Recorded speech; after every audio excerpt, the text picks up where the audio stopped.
দেখুন, সাধারণ গরিব মানুষ শুধুমাত্র গরিবই থেকে যাবে সারা জীবন। কারণ কি জানো তো, যখন এই বিজেপি সরকার চেঞ্জ হলো তখন তৃণমূলের নেতাদেরকে ধরে ধরে জেলে পুড়ছে। ঠিক তখনই কিছু নেতা, পাল্টিবাজ নেতা, আজকে বিজেপির যে এনডিএ জোট আছে সেখানে গিয়ে যোগদান দিয়েছে দিল্লিতে। কেন যোগদান দিয়েছে? কারণ তাদেরকে যেন তাদের ফাইলগুলো যেন না খোলা হয়। দেখুন একবার এই ছবিগুলো দেখলে তোমরা দেখতে পাবে যে স্ক্রিনের উপরে যে ছবিগুলো দেখাচ্ছে, একটু দেখুন। এরা এনডিএ জোটে যোগ দিয়েছে। বলুন তো এরা কোন তৃণমূল, ভালো না খারাপ? অ্যাকচুয়ালি এরা সেই কোনো তৃণমূলই না, কোনো বিজেপিও না। এরা হচ্ছে সেই সব নেতাকেতা যারা সময়ের সঙ্গে পাল্টি মারে বন্ধু। হ্যাঁ বন্ধু, কারণ আজকে সাধারণ মানুষ যাদেরকে একমাত্র মমতা ব্যানার্জি ভেবে যাদেরকে ভোট দিয়েছিল, আর যারা ভোটের আগে শুধুমাত্র বলতো যে মমতা ব্যানার্জির মুখের দিকে তাকিয়ে ভোট দাও, মমতা ব্যানার্জির দিকে ভোট দাও, তারা আজকে বিজেপির হাটকে শক্ত করতে এনডিএ জোটে গিয়ে যোগদান করেছে। যে সায়নী ঘোষ ফিল্মের মতো, যে ফিল্ম মুভি হয় না, সিনেমার মতো ডায়লগ মাত্র স্টেজে উঠে, সেই সায়নী ঘোষ আজকে এনডিএ জোটে বিজেপিকে হাত শক্ত করতে গিয়ে চলে গেছে। কি অসাধারণ একটা নেতাকার খেলা চলছে এই পশ্চিমবাংলায়। আর এই জন্যই তো বলছি, সাধারণ মানুষ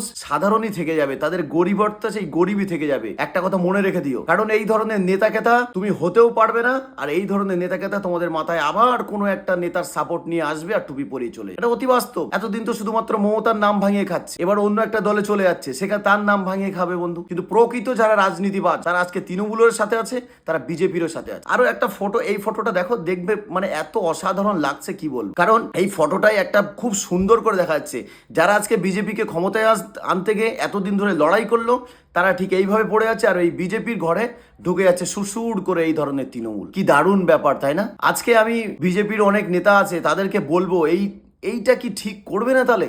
মানে সেই যারাই তৃণমূল তারা আবার বিজেপিতে জয়েন হয়ে যেতে পারে। মানে সত্যি অসাধারণ। এখানে শতাব্দীকে দেখা যাচ্ছে, যে কিনা এক সময় মমতার একটা মিটিং এ বলেছিল, আমরা সিনেমা যখন করতাম তখন আমাদেরকে টিকিট কেটে দেখতে হতো, আর এখন আমাদেরকে ফ্রি দেখছো, এর জন্য আমাদেরকে ভোটটা দাও। মানে এরা নিজেদেরকে কি মনে করে একবার ভাবছো বন্ধু। আর আজকে এরা কি অসাধারণ পাল্টি এটাকে বলে ভাই। আরে পার্টি হেরেছে, আমার নীতি কিভাবে বদলে যেতে পারে?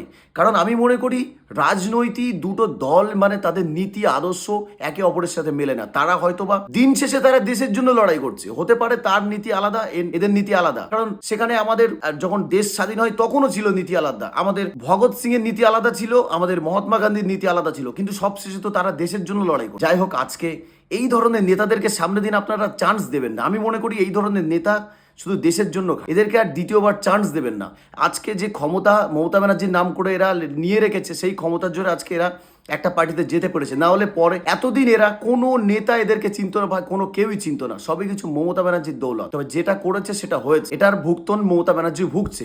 কিন্তু আগামী দিন কিন্তু এটা মাথায় রাখতে হবে, এদের মতো নেতা কিন্তু চায় না। যারা প্রকৃত লড়াই করে রাজনীতি, যে দল, তারা এই দলটাকে ছোট থেকে বড় করেছে, তারা প্রকৃত ঝড় বৃষ্টি যতই হয়েছে তাও তারা দাঁড়িয়েছে এই দলটাকে খাড়া করতে গিয়ে। তো সেই হচ্ছে প্রকৃত নেতা। যেমন আমি যদি বলি দিলীপ ঘোষ, আমাদের লকেট চট্টোপাধ্যায়, হ্যাঁ এটা খারাপ, এদের কথাবার্তা খুবই বাজে, একটা সাম্প্রদায়িক হিসেবে কথা বলে, কিন্তু তারা তো সেই সাম্প্রদায়িকই কথায় তারা আজকে জিতেছে। তারা তো পাল্টি মেরে আজকে তৃণমূলে আসেনি, তাদের তো অপশন ছিল তৃণমূলে আসার। সে যেই খারাপ হোক, কিন্তু তাদের দলটাকে খাড়া করেছে তারাই তো। যাই হোক বন্ধু, একটুখানি ছোট কথা একটু জানানোর ছিল। সবাইকে অসংখ্য ধন্যবাদ, আর সবাই ভালো থাকবে। মানে একটা জিনিস দেখো, দিল্লিতে গেছে ইন্ডিয়া জোটে আমাদের মমতা ব্যানার্জি, আর মমতা ব্যানার্জির যে চাঙ্গু পাঙ্গু যেসব নেতাকাতা, যাদের মমতা ব্যানার্জির হাত ধরে উঠেছে, তারা আজকে চলে গেছে বিজেপির হাত ধরতে এনডিএ জোটে। খুব ভালো। যাই হোক, ধন্যবাদ তোমাদের সবাইকে, আবার কথা হচ্ছে।